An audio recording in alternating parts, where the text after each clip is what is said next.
Boa tarde, boa noite, bom dia. Vai depender do horário que você vai assistir esse vídeo.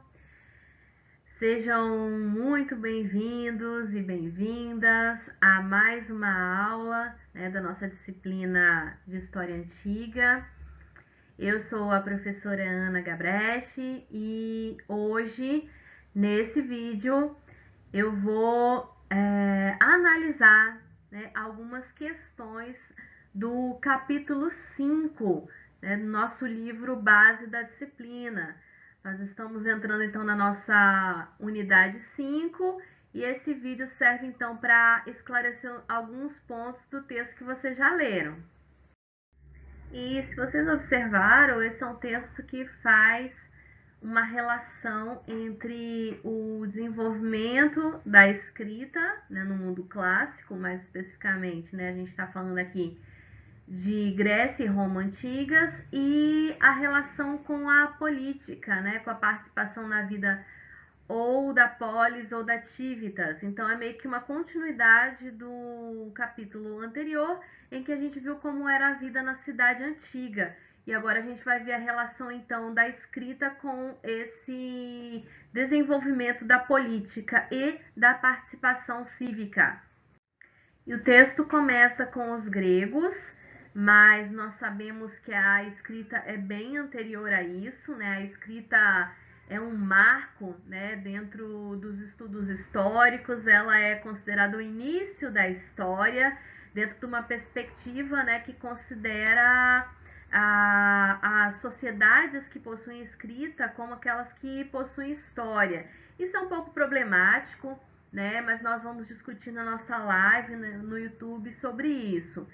Então a escrita ela surgiu por volta aí do ano 4000 a.C. Os primeiros indícios são de escrita, são na região da Mesopotâmia, mas o texto foca no mundo clássico. Então inicia falando da Grécia, a Grécia que desde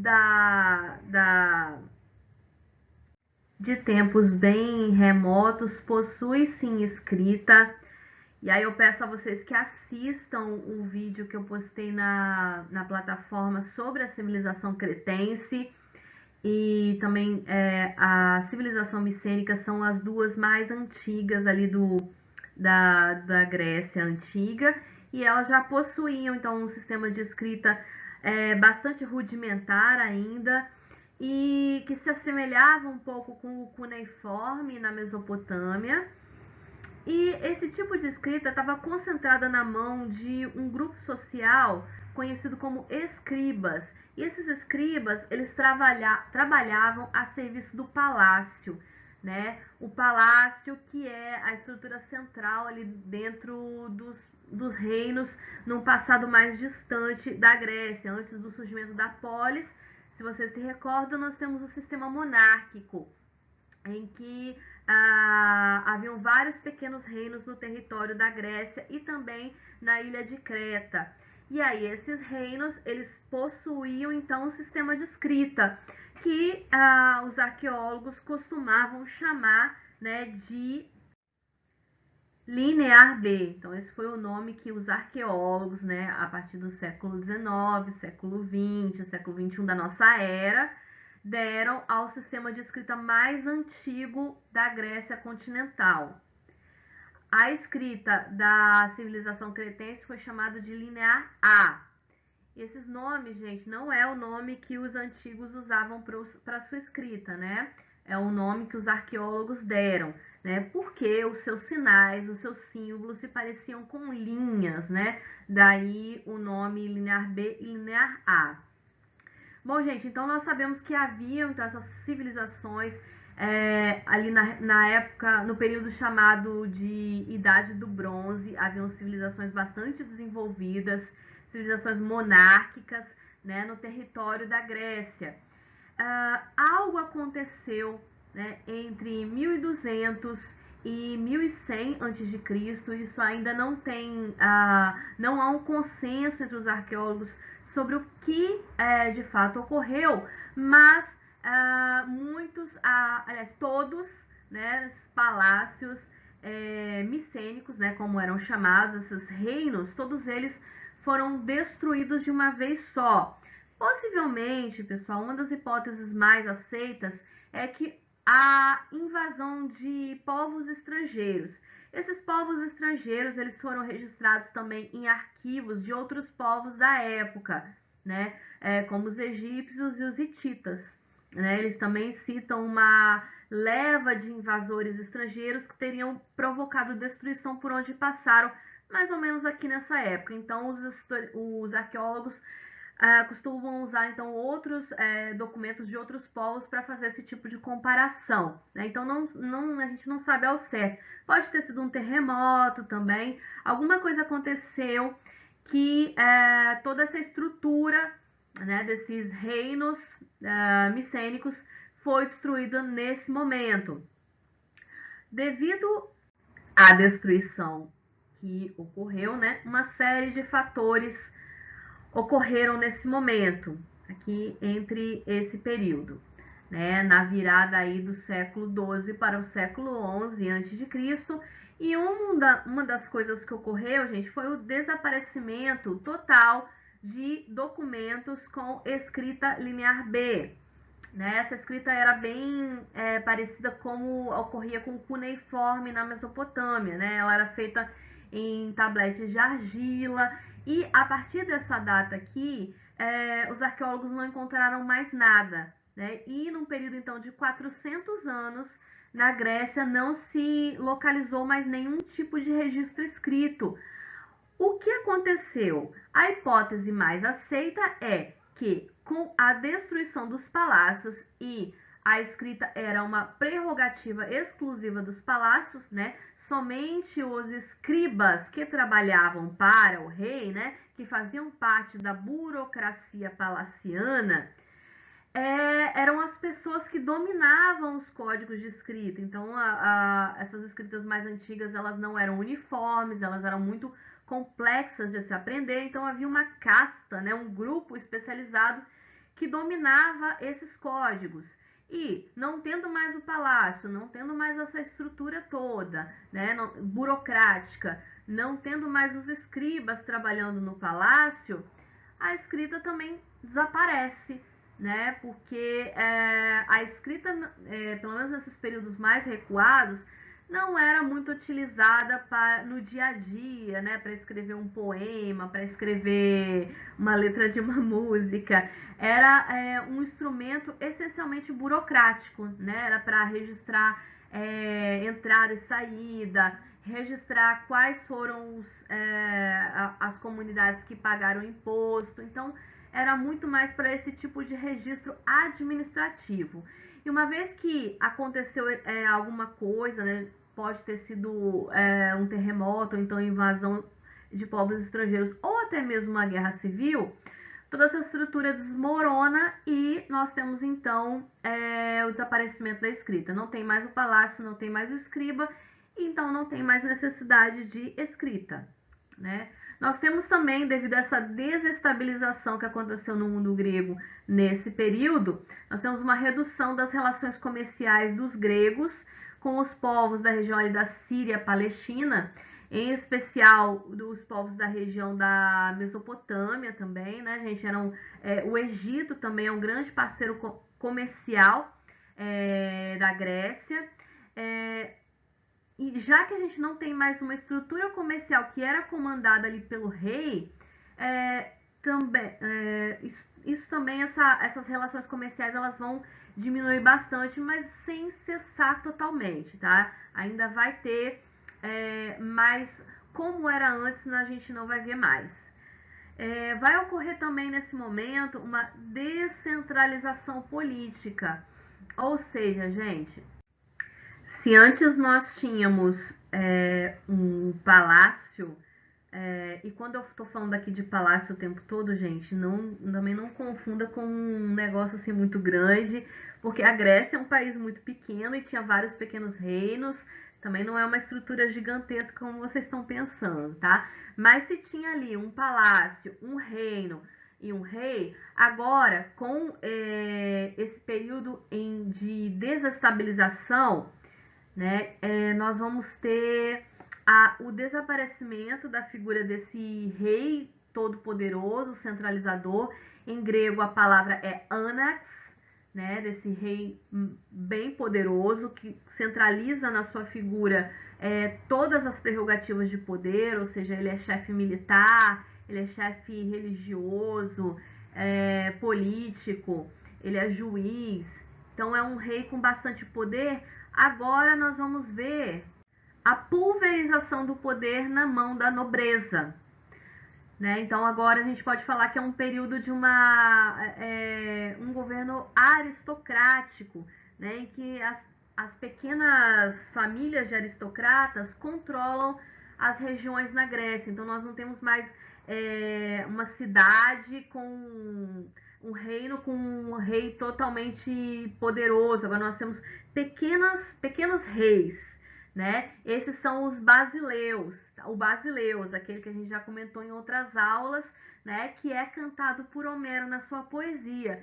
Inclusive, gente, o período que eu estou narrando aqui para vocês, ele é chamado de período homérico, né? Esse momento aqui na passagem, então, do século XII para o século,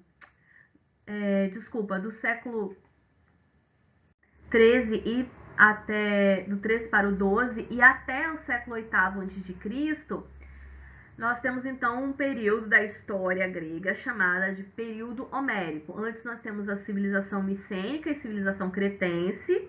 E aí eu peço a vocês que, para ficar mais claro, veja o vídeo lá que eu postei, ou então pega um material, pode ser até na internet mesmo, faça uma pesquisa sobre o que foi essa civilização micênica e civilização cretense, para ficar mais claro na cabeça de vocês.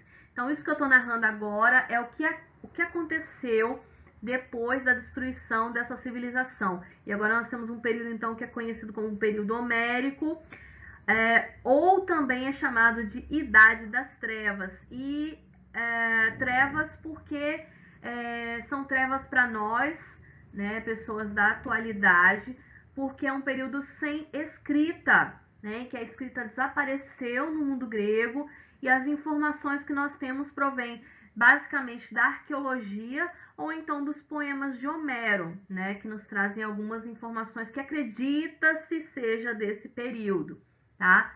Então essas são as características, né, que eu estou explicando para vocês agora. Nós temos essa descentralização política, né, nós temos pequenos governantes chamados basileus, eles também é um tipo de monarquia também, né, mas muito mais com poder muito menos concentrado, tá? Nós temos também nesse momento, né, depois que os palácios e a civilização micênica como um todo é destruída, nós temos uma intensificação da vida rural. Ou seja, se antes o palácio micênico, né, era construído num núcleo urbano, né, mais pessoas então vão sair de perto desses palácios e vão se estabelecer nas regiões rurais da Grécia. Isso talvez explique também, talvez isso seja explicado pelo fato de ter ocorrido invasões de povos estrangeiros, né, e as pessoas vão se refugiar então no interior, é uma possibilidade. Nós temos também um fato interessante que eu quis trazer para vocês, da peculiaridade desse período, é que há uma simplificação, eu coloquei aspas, né, gente, porque pode remeter a algum tipo de juízo de valor, né, algum julgamento que eu estou fazendo aqui, né, porque o que é de fato arte simples, o que é arte complexa, né,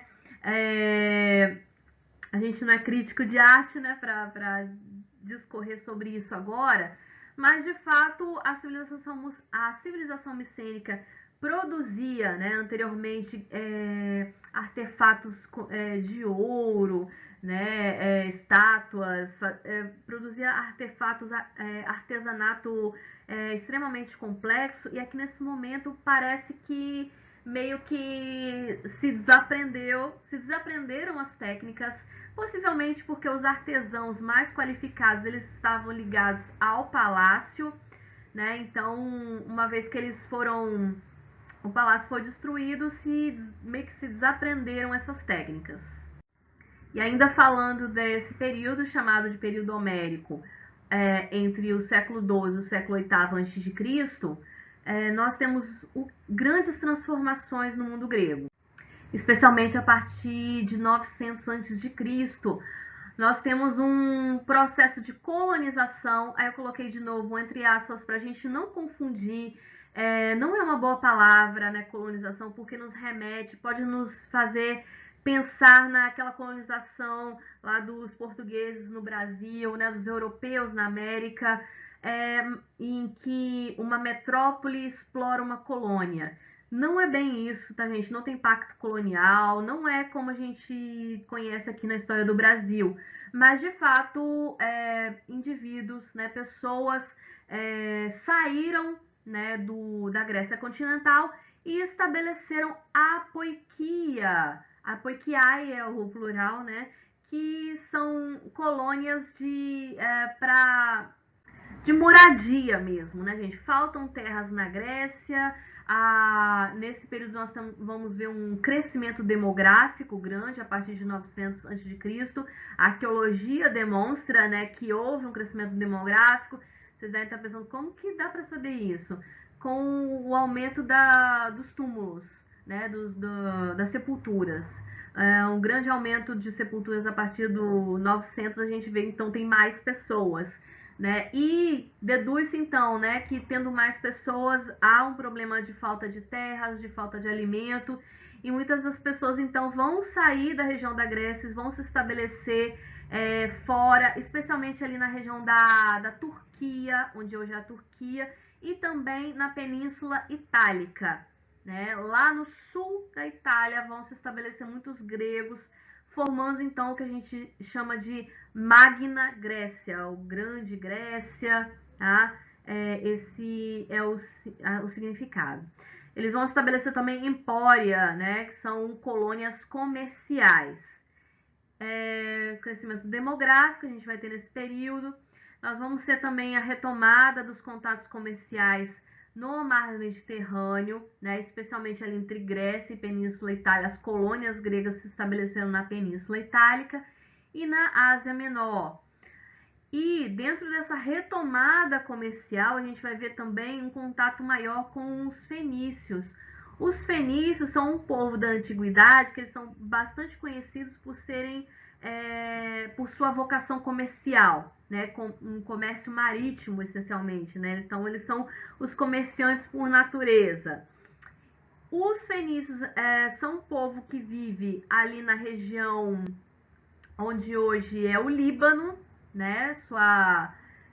Eles têm vários reinos ali na região do Líbano, onde hoje é o Líbano, né? E são grandes comerciantes. E aí eles vão começar a travar contatos comerciais mais intensos com os gregos. E nesse momento, um instrumento muito importante é a escrita, né? Como é que você vai registrar o que foi vendido, o que foi comprado?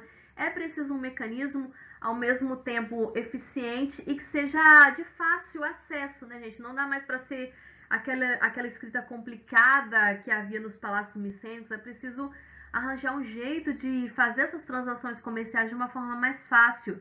E aí, devido a esse contato dos fenícios, contatos comerciais dos gregos com os fenícios, nós vamos ver o desenvolvimento do alfabeto grego que nós conhecemos hoje. Né? Uma escrita, então, que é adaptada, foi pega, emprestada, né, do alfabeto fenício e foi desenvolvido pelos gregos. E aí é interessante a gente ver que não é mais, né, a escrita não é mais exclusiva de uma casta, né, de um grupo altamente especializado como escribas. Agora, pessoas comuns, né, que entram no navio e saem por aí, vendendo e comprando, né, os comerciantes, especialmente os comerciantes marítimos, e também artesãos, são pessoas que vão começar a dominar essa ferramenta de comunicação. Aqui um pequeno mapa para a gente entender melhor, né? Aqui nós temos em azul aqui o Mar Mediterrâneo, né? Aqui a Grécia, tá, gente? Nós estamos falando, quando eu falo Grécia continental, estou me referindo especialmente a essa região aqui. A ilha de Creta, né, que já falei que é onde se desenvolveu uma grande civilização, também a civilização cretense ou minoica. E aqui nós temos as principais cidades fenícias, né, Biblos, Sidom, Tiro, aqui é o reino então dos fenícios. Aqui nós temos a África, o continente africano e o Egito, né? Então aqui é a chamada Ásia Menor, né?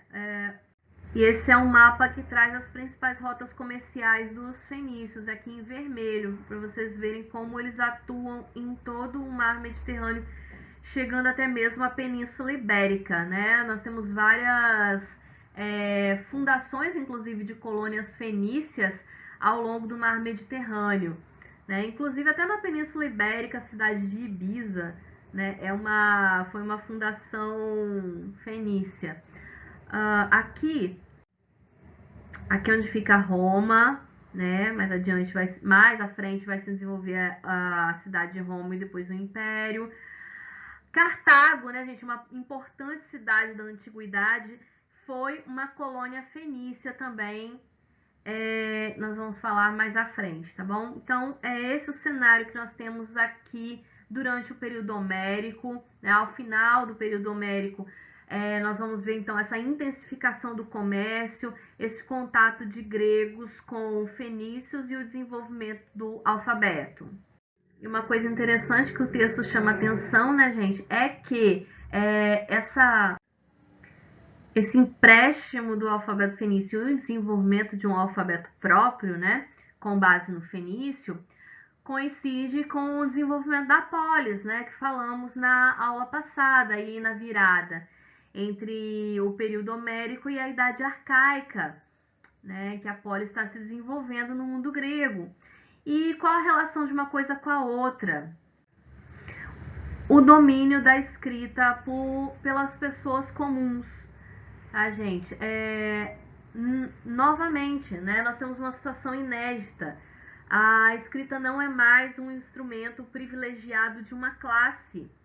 Agora, os homoioi, né, que era como os atenienses se chamavam, né, a comunidade dos homoioi, né, ou seja, os iguais, né, aqueles que são cidadãos, né, eles não usavam essa palavra, né, cidadãos, eles usavam a palavra homoioi, aquelas pessoas que são iguais. Lembrando que quem é igual é muito limitado, né?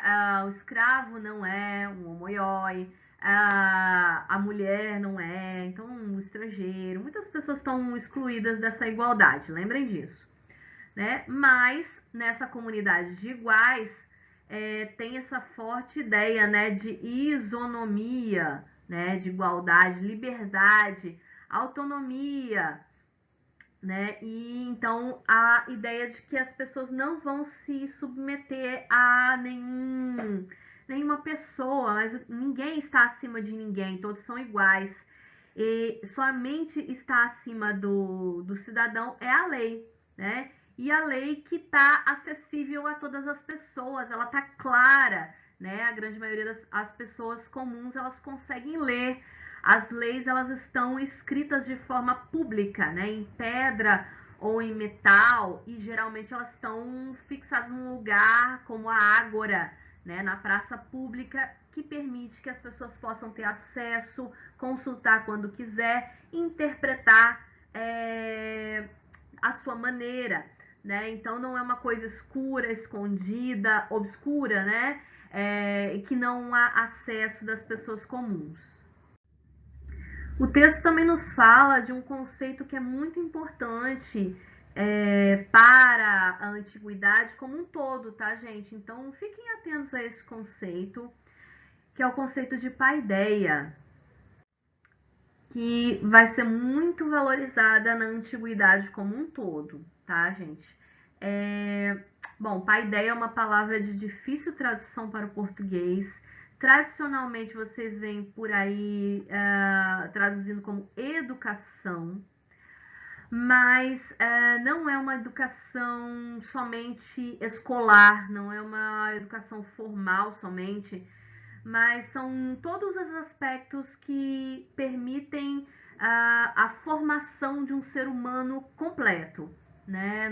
No quesito de intelectual, religioso, de cidadania, de todos os aspectos que possam contribuir para o desenvolvimento do ser humano, né? Então, a paideia grega engloba tudo que possa tornar um ser humano civilizado, né? E nós vamos ver um desenvolvimento da ideia de paideia, especialmente entre o século VI e V antes de Cristo, na cidade de Atenas, tá, gente? Grande parte das coisas que eu falo nas aulas se refere muito mais à cidade de Atenas do que na Grécia como um todo. Atenas acaba se tornando um modelo para o resto da Grécia, porque é a cidade, é a polis mais rica, é a polis em que a democracia se desenvolveu primeiro, é que nós temos mais registros escritos, então é por isso que a gente fala muito de Atenas. Então, em Atenas nós vamos ver esse fenômeno, né, de valorização muito mais de uma educação voltada para habilidades intelectuais, né? Vocês já devem ter visto em livro didático, né? Educação em Atenas e educação em Esparta, né? Em oposição. Enquanto Esparta é só militar, Atenas vai lá, tem lá os estudos de arte, filosofia e tal. Mas essa é uma visão um pouco limitada demais, tá, gente? Em Atenas nós temos também valores militares, não é uma dicotomia total. Atenas é assim e Esparta é o oposto. Não é bem isso, tá, gente? Mas de fato nós vamos ver sim uma grande valorização do intelecto, né, da filosofia na cidade de Atenas, uma educação então bem voltada para esses valores. Não que não há valorização também do atletismo, por exemplo, cuidar do corpo, como havia em Esparta. Em Atenas também tem.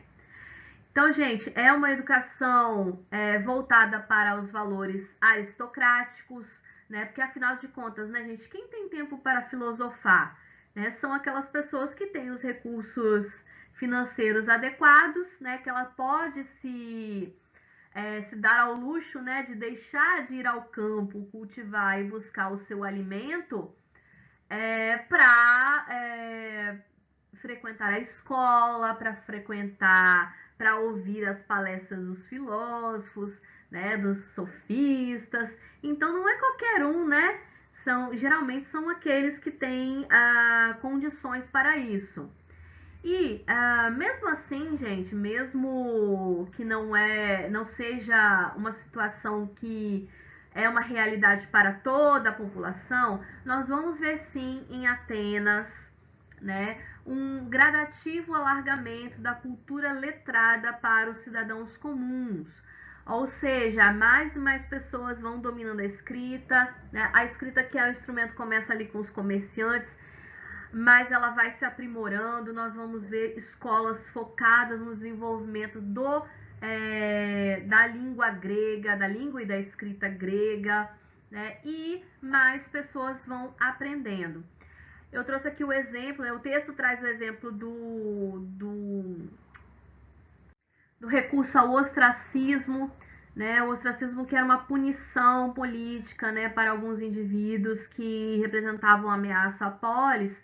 E aí arqueólogos encontraram, né, até postei lá no Avon um exemplo, e no livro também tem, cacos, né, de cerâmica com nomes de pessoas que deveriam ser punidas, receber essa punição. Né, tem esse nome porque era escrito nos ostraca, né, um tipo de caco de cerâmica que tem formato de ostra. Eu já vi livro didático escrito que era o ostracismo ter esse nome porque era escrito nas ostras. Não, são cacos de cerâmica, né, não é ostra. Então, gente, nós observamos, né, os pesquisadores observam que existem muitos desses cacos, né, o que indica que muitas pessoas então dominavam pelo menos o básico, né, da escrita grega. Muitas pessoas, cidadãos comuns, então sabiam sim, pelo menos escrever pelo menos o básico. E falemos um pouco de Roma agora, né, gente? Para facilitar um pouco o entendimento aqui para vocês, trouxe aqui os 3 períodos da história romana, né? Nós temos um primeiro período chamado de monarquia ou realeza. É um período bem difícil de obter informações, tá, gente? Nós temos já existe o latim, né? Mas de uma forma bem rudimentar ainda. Depois nós temos um período conhecido como república, né? Observem que a história romana é dividida pelos regimes políticos, isso é um pouco diferente da Grécia, e o período imperial, tá? Então, no que se refere à escrita, né, a cultura escrita e a cultura política, que é o nosso objetivo nessa aula, como eu disse, durante o período monárquico, né, nós não temos muitas informações. Grande parte da informação que vem desse período é com base nos mitos, né, na mitologia ou então na arqueologia, porque nós de fato não temos grandes relatos escritos. Já no período da República, né, que é um período bem recuado também da história romana, mas nós já temos um pouco mais de informações. É um período em que Roma ainda tá ali desabrochando, né, gente? Ela tá se desenvolvendo ainda, não é aquele poderoso, grandioso império que a gente conhece. No período republicano, especialmente nos séculos iniciais, Roma não é tão poderosa, né? Roma é uma pequena cidade ainda que está tendo que disputar a hegemonia ali na região da Península Itálica com outros povos até mais poderosos que eles, como os etruscos, por exemplo, né? E nesse momento o grande poder, né, o grande detentor de poder é o pater familias, ou seja, é um poder muito mais baseado nos clãs, né, nos genos não, tá, gente? Nos clãs mesmo, e nos líderes da família, né? O pater familias é isso, né? O pai da família, né? Aquele que controla. E quando eu falo família, não estou dizendo só pai, mãe e filhinhos, não. Aqui é uma família estendida, né? No sentido de clã mesmo, que vocês já devem ter ouvido falar. E é uma pessoa que tem sob o seu domínio vários pessoas que têm laços de relações de sangue, né? Relações de parentesco. Nesse momento, então, a escrita, a educação, toda a formação intelectual das pessoas, especialmente da aristocracia, está na mão desse pater familias, né? Geralmente se contratava alguém, né, educação nas mãos de alguém, um terceirizado, né? Se chamava um pedagogo, né? Aquele que vai conduzir, né, as crianças, os filhos dessa aristocracia. Muitas vezes eles eram escravos, né, da família que faziam esse papel, né, de orientar, de educar os estudantes, né, os filhos. Como eu disse, gente, a educação na antiguidade, aqui na Grécia e Roma, não é uma educação nesse sentido só de aprender a ler, escrever e fazer contas, né? É num sentido de formar um cidadão que esteja pronto para atuar na gestão da cidade também, na condução dos assuntos da cidade. E nesse momento também, pessoal, nós vamos ver a influência da cultura e da literatura grega, porque desde tempos remotos, né, vocês lembram que desde os 900 lá antes de Cristo, os gregos já estão lá na Península Itálica, né? Eles estabeleceram colônias ali. Por isso que talvez vocês sempre se perguntam, né, por que que os deuses romanos se parecem com os deuses gregos, né? Por que que lá também tem deusa do amor, deus da guerra? Os romanos copiaram dos gregos? Não é bem isso, tá, gente? Não é que copiou, mas é porque, de fato, é um contato muito próximo. Tava lendo que até hoje, né, parece que existem na Itália algumas comunidades lá no sul da Itália que ainda falam grego, né, porque a presença dos gregos no sul da Itália é muito forte. Nós temos poderosas cidades ali, especialmente ali na região da Sicília, né, de origem grega, né? Então, os romanos convivendo ali com os gregos, eles vão incorporar, assimilar muitos elementos culturais gregos, entre eles a paideia, tá, gente? Então, aí nós vamos ver o estabelecimento de escolas aos moldes helenísticos, né?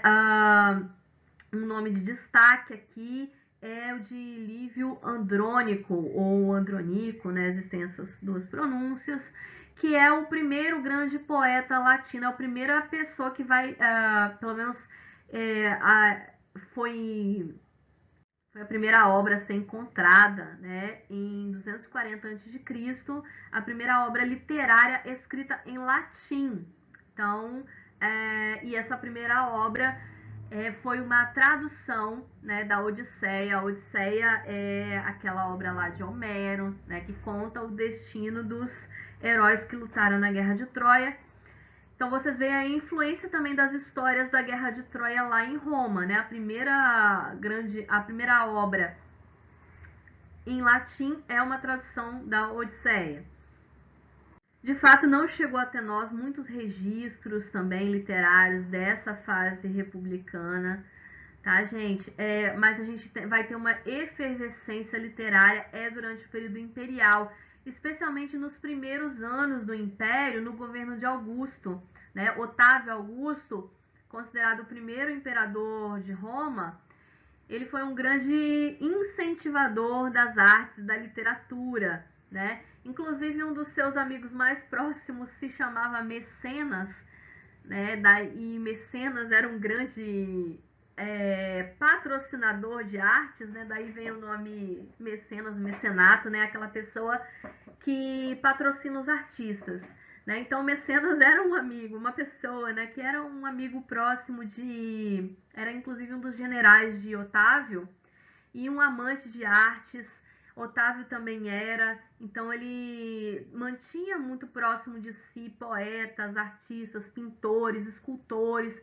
Então, o período do seu governo é um período de grande efervescência cultural. Nós temos aí um dos maiores autores da romanos, né, que é Virgílio. Virgílio que vai escrever a Eneida. A Eneida é um relato também da Guerra de Troia, né, e um relato da fundação de Roma. Eu gravei um vídeo para vocês sobre a fundação de Roma, mas eu estou tendo uma dificuldade imensa de editar. Eu gravei um vídeo sobre Virgílio, eu vou ver se eu consigo editar ainda essa semana, tá bom? Então, Virgílio é um poeta muito famoso da época de Augusto, Horácio, Propécio e muitos outros. Na época de Cícero, aí aqui tem um errinho nesse slide, tá, gente? Foi um erro meu que eu tô vendo só agora que eu tô gravando esse vídeo. O Cícero não é do período imperial, tá? O Cícero é aqui da República, final da República, tá? O Cícero era um senador romano do período da República. Corrigir isso aqui, tá, gente? Então, com Cícero nós vamos ver o grande desenvolvimento dos estudos da retórica, né? E os romanos dizem, né, que os romanos não são tão famosos pela sua filosofia, mas eles são muito famosos pela sua retórica, né? Grandes estudos de retórica, que é a arte do bem falar, né? Do convencimento, da persuasão, né? Você poder escrever e falar bem para convencer alguém, né? Tanto que o direito romano aí é bem conhecido, né? Bom, e nesse momento nós vamos ver também uma grande disseminação da escrita nas camadas populares. Vide aí, vocês já devem ter ouvido falar dos grafites bem preservados da cidade de Pompeia, né? Aquela cidade, Pompeia e Herculano, né? Cidades que foram preservadas, bem preservadas devido à erupção do vulcão o Vesúvio, né? Então, muitas inscrições nas paredes, né? Inscrições nas paredes, inscrições nas pedras, né? Epigrafia estão preservadas na cidade de Pompeia. Isso indica, né, gente? Grafites, inscrições nas paredes indicam que as pessoas comuns, né, no dia a dia, elas também conseguem escrever o latim, elas fazem então inscrições dos temas mais variados.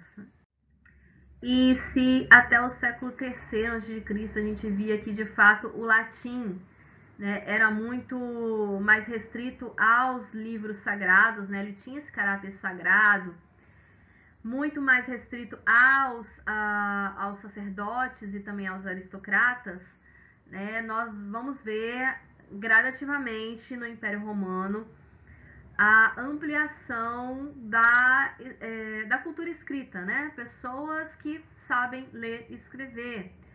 Nós vamos ver a partir do século IV, né, a ampliação do uso do volumen, que é aquele rolo de papiro, né, que se desenrola, né, e se lê, não se, às vezes nos filmes a gente vê assim, né, abrindo assim, mas se lê assim, né, desenrolando nesse sentido.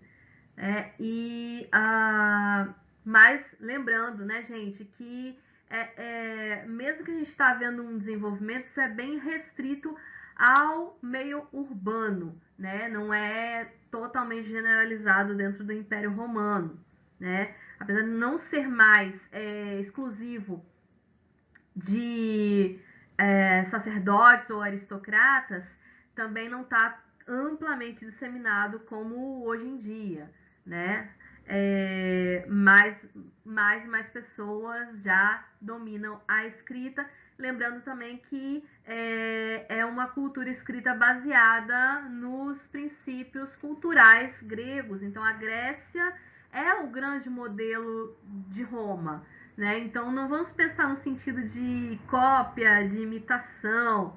É imitação sim, e os romanos usavam o termo imitatio, mas é num bom sentido, tá? Quando a gente imita alguém que a gente admira, né? Que é como se fosse nosso modelo, né? Então a imitação dos bons modelos. Então os romanos realmente, os escritores romanos, os poetas romanos tinham os escritores gregos como o seu modelo. A paideia grega era o modelo para os romanos. A partir do século I a.C., né, com o desenvolver da história romana, nós vamos ver o aumento, né, da demanda por livros entre a população comum e o surgimento do Códex. Né, o Códex é o livro propriamente dito, né, naquele formato que nós conhecemos hoje, né, com páginas que a gente pode manusear, virar as páginas, diferente do volume, né, que você tem que abrir, é um pouco mais complicado. Depois que você terminou de ler, você tem que enrolar todo ele novamente. E também o desenvolvimento de bibliotecas públicas. Ah, mas então não existia biblioteca? Existia, né? Mas eram bibliotecas privadas, de intelectuais, da aristocracia. E agora nós vamos ver, então, bibliotecas que as pessoas comuns podem entrar, podem consultar. Esse é um processo gradativo, né, gente? Nos primeiros séculos da era cristã, né, depois de Cristo, do século I ao V, o autor do texto chama atenção para um processo de dessacralização e democratização da escrita e da leitura dentro do Império Romano. Tá entre aspas, porque não é um processo que atingiu todas as pessoas, né? Mas de fato, de forma gradual, a escrita deixa de ser exclusiva para textos religiosos e exclusiva para exaltar as pessoas importantes, né, da sociedade, os boni e os optimi, né, que são os aristocratas, né, as pessoas bem-nascidas, né, para se tornar então um instrumento mais popular, vide os grafites que nós já comentamos.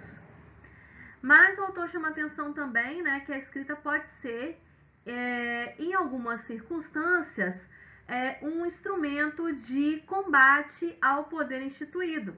né? A escrita pode ser utilizada como um instrumento do poder, né? Como nós vimos lá no começo da aula, quando os reis, né, detêm o domínio, a exclusividade da escrita, no caso da estrutura palacial, né, o escriba.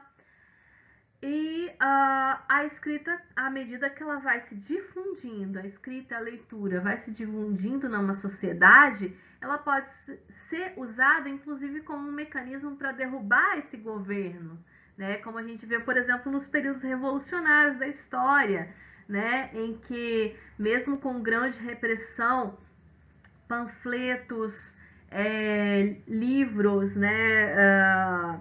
Convocando a população para lutar contra um governo opressor, né? A escrita tem esse poder.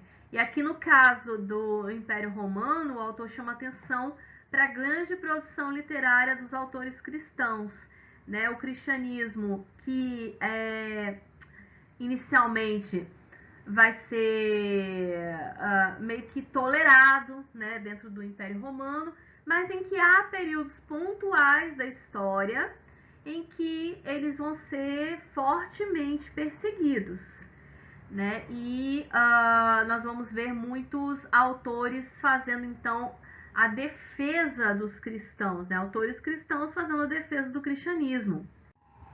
É a chamada apologética cristã. Então, tem muitos autores que são conhecidos, pelo menos do cristianismo primitivo ali, que são conhecidos como os apologetas, que fazem, né, a apologia, a defesa, né, produzem escritos, né, fazendo um discurso de defesa do cristianismo contra os ataques que estão sofrendo no momento, né? E felizmente chegou até nós grande parte desses escritos, né? Tem todo um ramo da teologia que se chama, né, apologética. Bom, pessoal, qual é a situação a partir do século V depois de Cristo? O Império Romano está entrando em colapso, né? Ele está se desestruturando. Veja bem, evite as palavras queda, decadência, são termos que estão em desuso, a gente não fala mais, mas sim desagregação, porque o sistema político do Império Romano não está mais tão eficiente, mas não quer dizer que ele caiu, que ele sumiu, que ele entrou em decadência. Não é isso, tá, gente? O Império continua lá. Inclusive tem o Império Romano do Oriente, né, que é o Império Bizantino, que vai firme e forte até a Idade Média. Então, é o colapso do sistema, né, o colapso do sistema político romano no Ocidente, né? E isso vai levar consigo também a escrita, né? A cultura escrita, a cultura literária e toda essa relação entre escrita e politização. Porque, né, gente, gradativamente esse mundo da polis, esse mundo da civitas vai sumindo. Nós vamos ter um processo de ruralização, né? As pessoas vão se voltam para uma vida mais autossuficiente no campo, devido às chamadas invasões bárbaras, né, ou invasões germânicas, o clima de violência generalizado desse momento aí final do Império Romano. Então todo aquele sistema citadino ele vai se desestruturando. Nós temos um retrocesso nos circuitos de produção e difusão da cultura literária, porque a literatura, a escrita, né, ela está muito associada a esse modo de viver na polis, né, essa ideia de igualdade, né, de acesso à escrita. E quando as pessoas se voltam então para um mundo rural mais autossuficiente, nós vamos ver a escrita gradativamente sendo um domínio exclusivo da igreja. E aí nós vamos rumo para a Idade Média, né? Aí o século V, tradicionalmente, marca a transição, né, da Antiguidade para a Idade Média, com a invasão da cidade de Roma, né, em 476 depois de Cristo, e todas as consequências disso, né, a formação dos reinos germânicos, dos reinos bárbaros, o Império Romano sendo despedaçado em vários pequenos reinos, um contexto de abandono das cidades, que a gente já falou, crescente ruralização.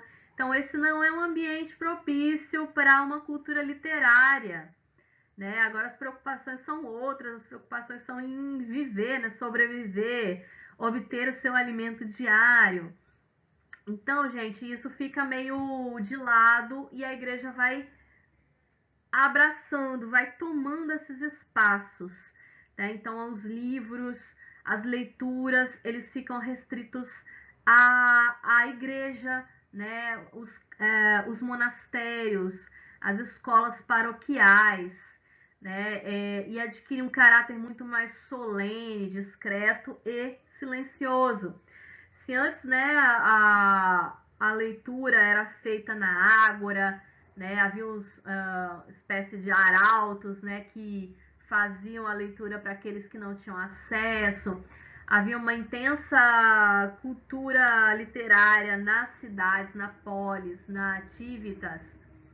Agora isso fica lá quietinho, né, restrito ao monastério. A leitura que na antiguidade era muito mais verbalizada, né, geralmente em encontros, né, as pessoas se liam poemas, se declamavam poesias. Agora a leitura é em silêncio, em voz baixa, até murmurada com uma oração, né? E o texto fecha, né, com essa constatação, né? A escrita volta a ter esse caráter sagrado, esse caráter fechado, que a gente falou lá no começo, né, da aula, e controlado por especialistas. Isso vai perdurar durante toda a Idade Média. Vocês conhecem essa realidade, né, que a cultura vai ser dominada durante a Idade Média toda, grande parte pela Igreja Católica, né, gente? Só vai mudar após a Revolução Francesa e com as reformas liberais burguesas, né? E é isso, gente. Eu sempre tento não me estender, mas o vídeo já tá enorme. Eu me empolgo e o vídeo fica grande. Eu espero que tenha sido claro. Qualquer dúvida, vocês podem deixar no fórum, que aí eu vou respondendo, tá bom? Espero que tenham gostado. Até a próxima. Tchau!